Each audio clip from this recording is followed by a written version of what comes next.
question for you is 3 tips to surviving the infertility roller coaster, because once you shared with me, and it was a very moving story. So yeah, I'm just curious if my audience can take up, your tips if they're experiencing the similar sort of situation. Sure. So firstly, I wanted to say that my experience of infertility is mine. I would never say to anyone, this is how you do this or how you do that. I had a very particularly, I think, anyone who's had anything to do with infertility or had to go down the rabbit hole of seeing a fertility specialist because they can't fall pregnant naturally when they're ready, not that anyone's ever really ready, would know that it involves heartache and trauma. And I call it the infertility roller coaster because you really don't know the twists and turns and the ups and downs you're going to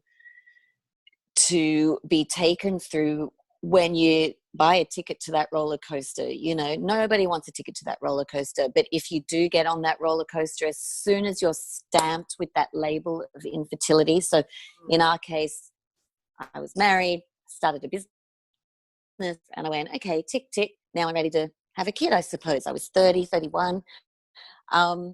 After a year of unprotected sex with my husband, a doctor came out with it without flinching. You're infertile.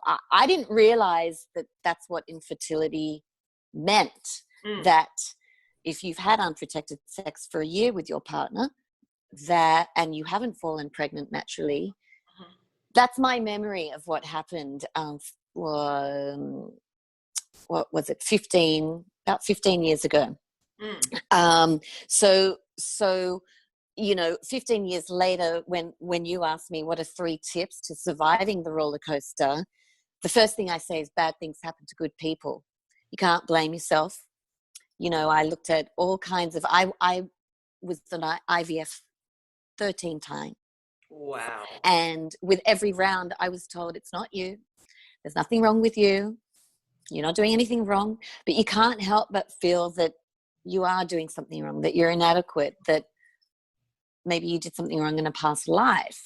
People will say to you, it'll happen when it's supposed to happen, or things happen for a reason. And I ended up just having to find my own mantras. And one of those was that bad things happen to good people. It's actually a book that was written by a Jew some time ago. And I took comfort in that because I felt like I was mostly a good person, a bit of a sinner, but mostly good. And and I just couldn't understand it, that I didn't know what I was doing wrong or what was wrong with me. Yeah. I came to realize that health is fickle, life is fickle, life's chaos sometimes.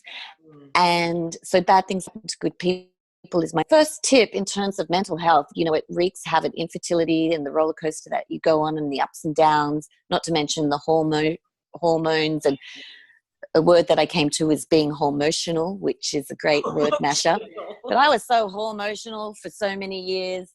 It drives you go a little bit crazy. And all the expectation and all the faith you put in every round of IVF, and then the failure and the grief that follows.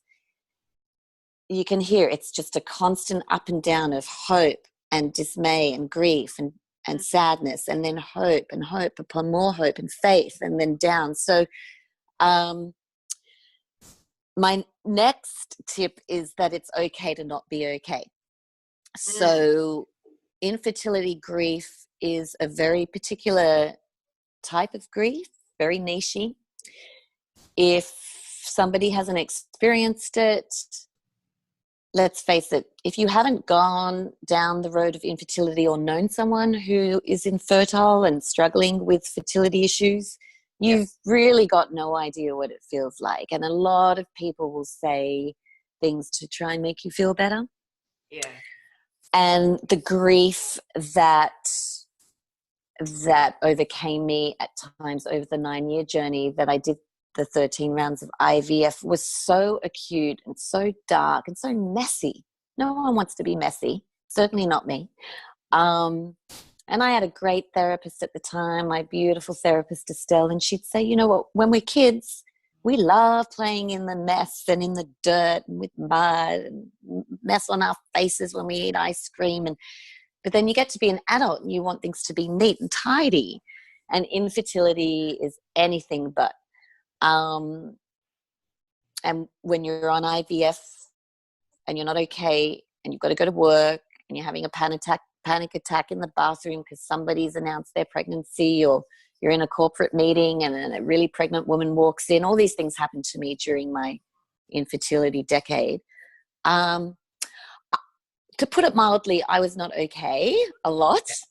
And those that stuck by me were okay with that. They got that this isn't all me, the grief and the ugliness and the messiness. And it was really important for me to find safe people that I felt I could be my true self with in that grief, people who could sit with me in my grief. Yes. And it's not easy. Grief is not pretty. So you need to find people that you don't have to do it on your own. That's my third tip, that you might be a very private person. Yeah. You might want to hold in your feelings of not being okay and hold in the screams. Who doesn't scream on a roller coaster, right? Yes. And it's the same with grief. Sometimes you've just got to scream into a pillow, whatever you got to do. But sometimes, my counselor Estelle used to say, isn't it nice you think you can schedule your grief, Arielle? I'd be like, I got meetings today. I got presentations. I don't have time for this stuff today.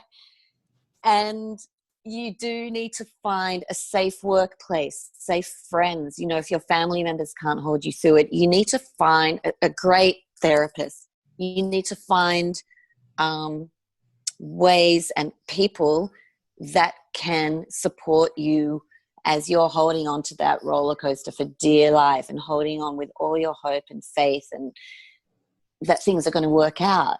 Because when they don't work out, and they may not work out, because everyone's like, oh, it's going to work out. Oh, I have some friends, people love to tell infertiles all their happy stories about, I had these friends, they tried for 3 years, then they adopted, and then they fell pregnant. Why don't you just adopt? Like, that makes you more fertile.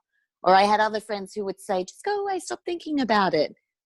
Like, that makes you more fertile. Or that you're doing it wrong because you're thinking about it too much. I had 9 years of this, and in the end, you just need tea and sympathy. You need people who go, literally, they're there. Like, that sounds awful.